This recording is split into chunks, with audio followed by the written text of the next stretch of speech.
So we're here with Pilgrim and N Focus magazine, I think.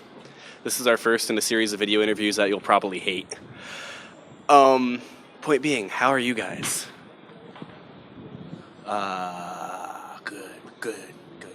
Very good. Right. So this is like kind of the sickest package I've ever seen, or at least seen in a while. How do you guys feel about being out with Blizzaro and Castle? I mean, our package is pretty nice, so I guess you could say. Yeah. We have some pretty good packages. It's nice to be on tour with John Gallo. Yeah. We love that guy. Yeah, what is that even like? Because he's such like a legend.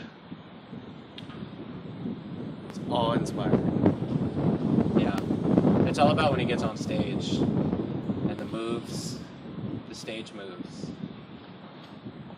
I mean, like, have you been able to learn from that, or how has that process been getting to watch him every night?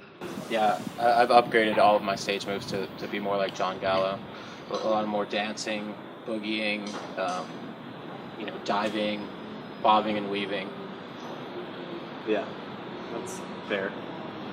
So I guess kind of where I wanted to go from here was, you've been very quiet for 2.5 years, basically.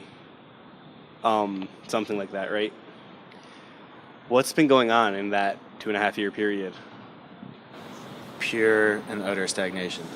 Debt. Nothing. But we've almost written a third record now. That's cool. So Things are finally happening. It's gonna be pretty good. We've been working a lot too. Trying to pay the bills. yeah. Because I feel like, like you kind of were this doom metal darling for a little bit. And it just was weird to me when you kind of dropped out. And so now that you have a new record coming out, like, can you talk about that? Like, how's that an evolution? What's going on there? The way the past two records have been written and the way this is being written too is basically not a fucking thing happens for about 1.5 years. And then riffs come out of nowhere, we record them, and then it happens very fast all at once.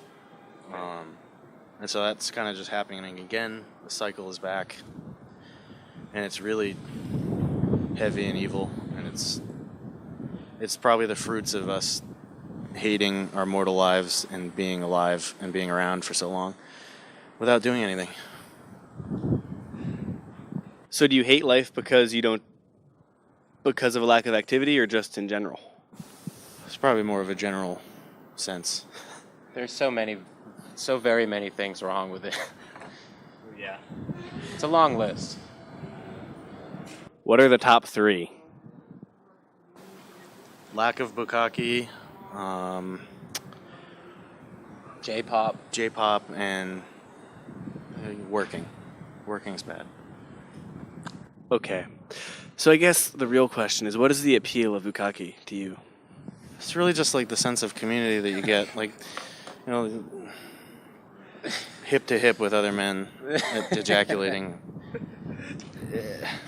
I speak for everyone. It's unmatched. So. Oh no, for sure. We've all been there, so. It's just that sense that you get. It's like, when you're at a show, you feel everybody's body heat. You're all together. You feel like you're one. Yeah. And then imagine taking that to the next step. You're naked. Your penis is in your hand. You're having this amazing experience. And then you ejaculate, and it all makes sense in that brief moment. It's like when the cosmos kind of align, and you know where you are, and everyone else is. And yeah. So to some extent, is the goal of Pilgrim to simulate that experience of the cosmos aligning?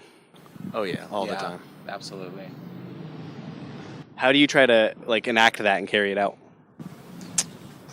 The stage nudity, the ejaculation that does happen on stage. We practice often.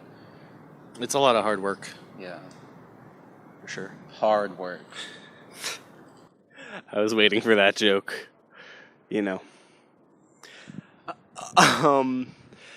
And I guess after the break you had from shows, because how long was the break from shows? It was at least a year. It was about a year. Okay. So, given that break, how has it been getting back on the horse, as it were?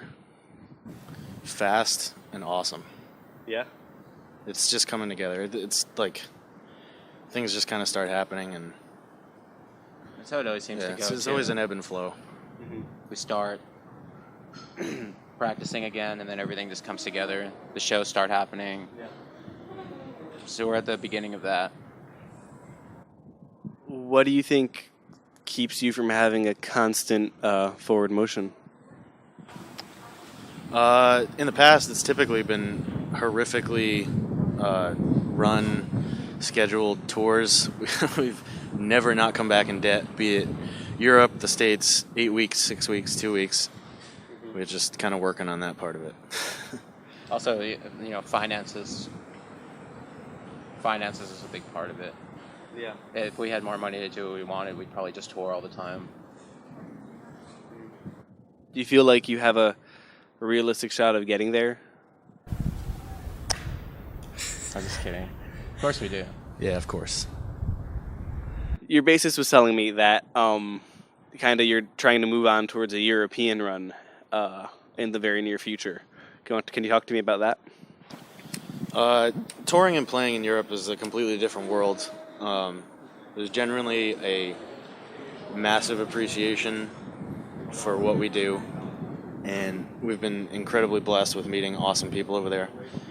The shows are better, the people are better, and it's pretty fulfilling to play there. So we want to get back there as much as possible and as often as possible, because it's easy to get burned out playing in the States, because the East Coast is good and the West Coast is good, and it sandwiches the shithole of a country in the middle for touring anyway. So it sucks. You don't think the Midwest is just generally a shithole? It totally is. John, do you have any Midwest opinions? We've seen some scary shit happen in the Midwest.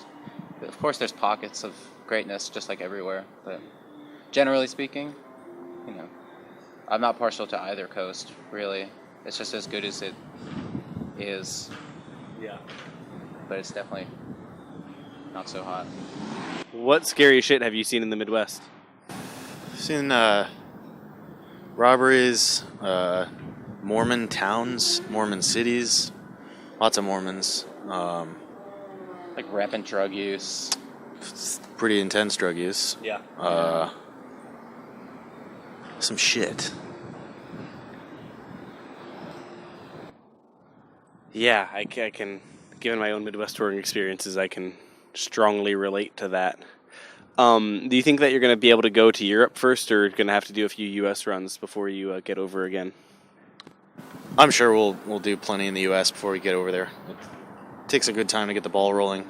We'd love to get the new album out, possibly some other type of release, and then support it in Europe.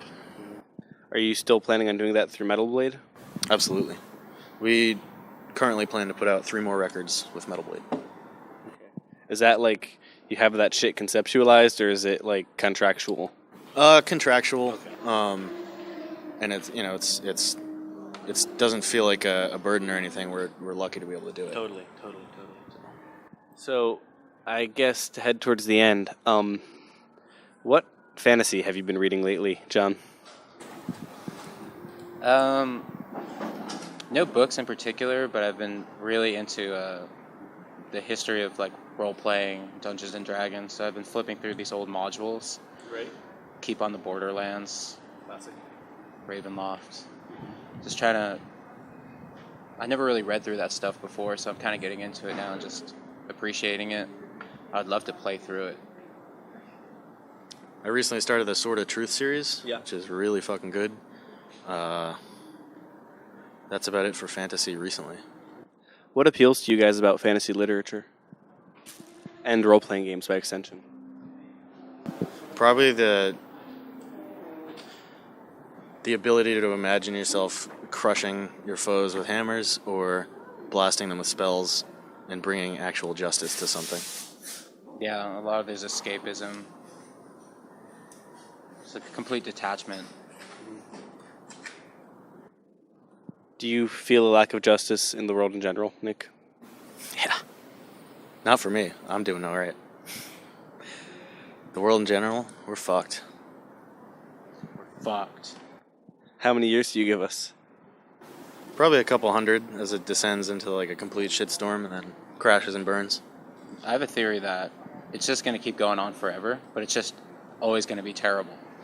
So it will never end, and the human race will overcome, but it'll just always be horrible.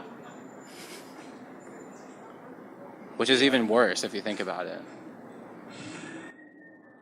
Are you nihilists? Not all the time. I don't There's think we're- good I don't shit think out we're- there. I Like don't think there's we're great nihilists fucking at all. times. There's gouts of happiness and light in the dark. Okay. But as a whole, it's a pretty black pit. Do you want to end it there? Yeah. Cut.